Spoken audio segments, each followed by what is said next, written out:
बिलावल भुट्टो जरदारी साहब।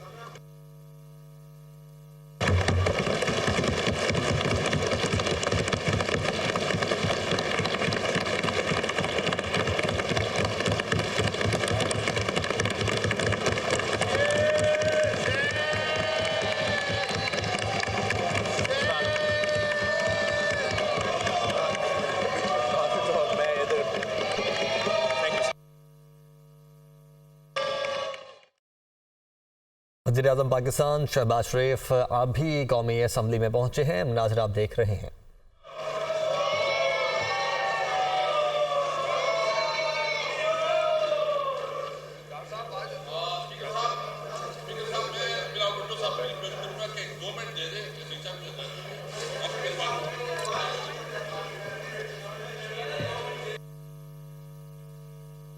जी बिलावल साहब, मैंने आपको फ्लोर दिया था।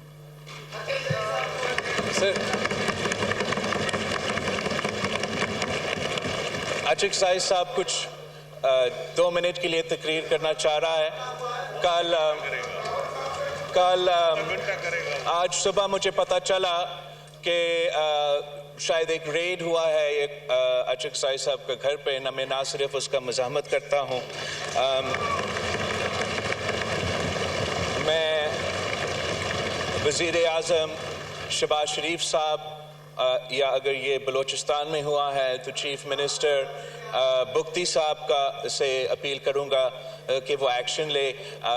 अगर कोई इलीगैलिटी था भी सही, वो इन्वेस्टिगेट कर देते, फिर वे ये एक्शन ले लेते तो ज़्यादा मुनासिब होता। जैसे आपको मालूम है आशिक साहब सदारती इलेक्शन में एक उम्मीदवार है और इस इंसिडेंट की वजह से बिला वजह उस इलेक्शन को मुतनाज़ा बनाया जा रहा है।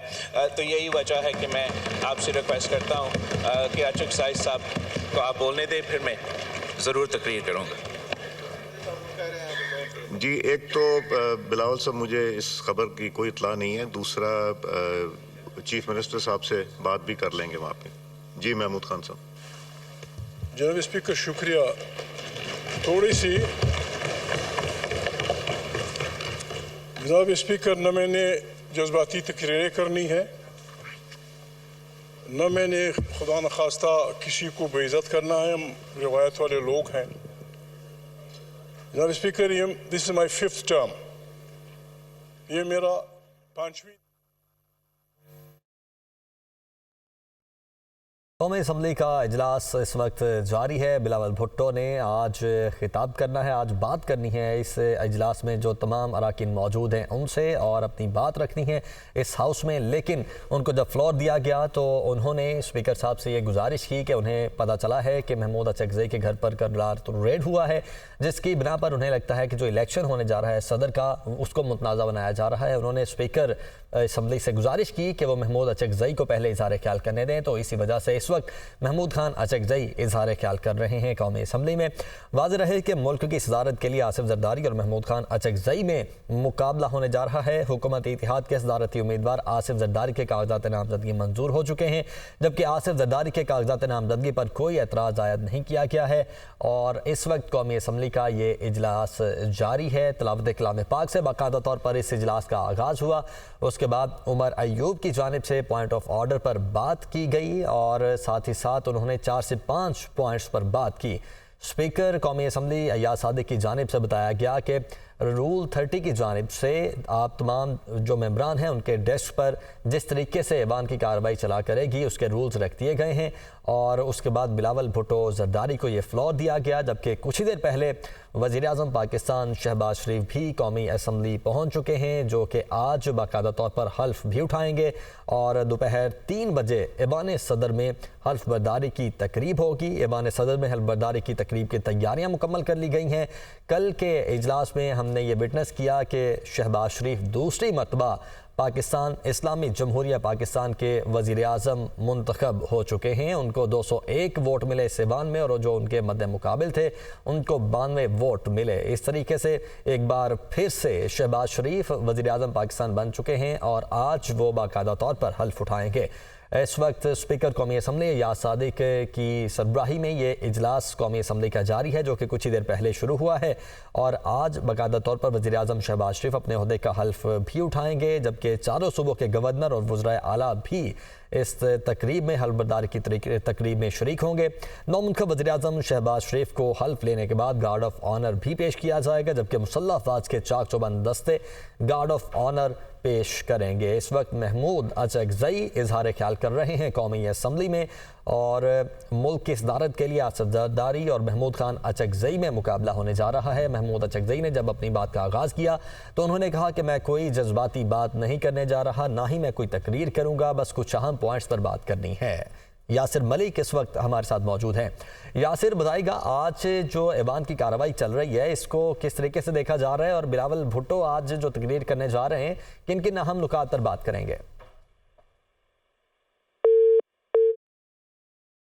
यासिर से रब्ता मुनक़ता हुआ है, दोबारा बहाल करने की कोशिश करेंगे। आपको बताएं कि इस वक्त कौमी असम्बली का इजलास जारी है और महमूद अचकज़ई इस इजलास में इजहार ख्याल कर रहे हैं, जबकि कुछ ही देर पहले वज़ीर आज़म पाकिस्तान शहबाज शरीफ भी इस कौमी असम्बली के इजलास में पहुँचे हैं। उन्होंने यहाँ पर आते ही बिलावल भुट्टो जरदारी से मुलाकात की, उनके साथ मुसाफा किया, और उनको जब फ्लोर दिया गया बिलावल भुट्टो को, तो उन्होंने कहा कि महमूद अचकज़ई पहले बात करना चाहते हैं, उसके बाद मैं अपनी तकरीर मुकम्मल करूँगा।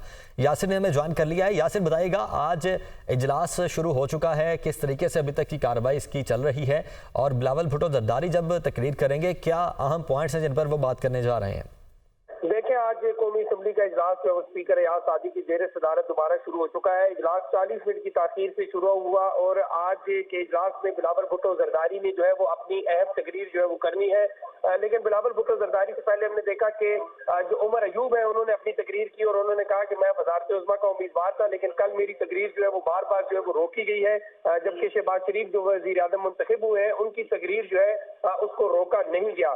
तो उन्होंने ये तमाम तर जो गिले शिकवे हैं वो इजलास में आज किए हैं। इसी तरह जब बिलावल भुट्टो जरदारी का कौमी असम्बली से इजलास के खिताब शुरू हुआ तो बिलावल भुट्टो जरदारी ने कहा कि महमूद खान अचकज़ई जो है वो बात करना चाहते हैं, और महमूद खान अचकज़ई जब बात कर लेंगे तो उसके बाद मैं अपनी तकरीर जो है उसको कंटिन्यू करूंगा।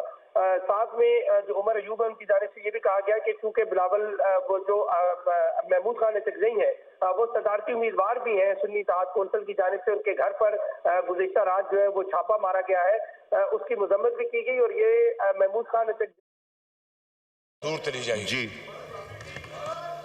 जी, महमूद खान साहब प्लीज, सीनियर पॉलिटिशियन जातियात पे नहीं प्लीज।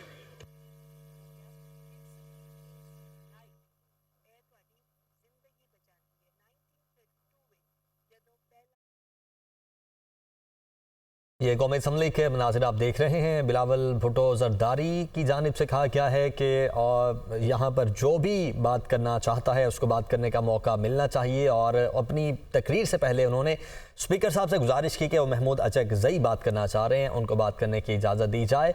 और साथ ही उन्होंने ये भी कहा था कि आज सुबह मालूम हुआ कि महमूद अचकज़ई के घर पर छापा मारा गया है। बिलावल भुट्टो ने महमूद अचकज़ई के घर पर छापे की मजम्मत की है।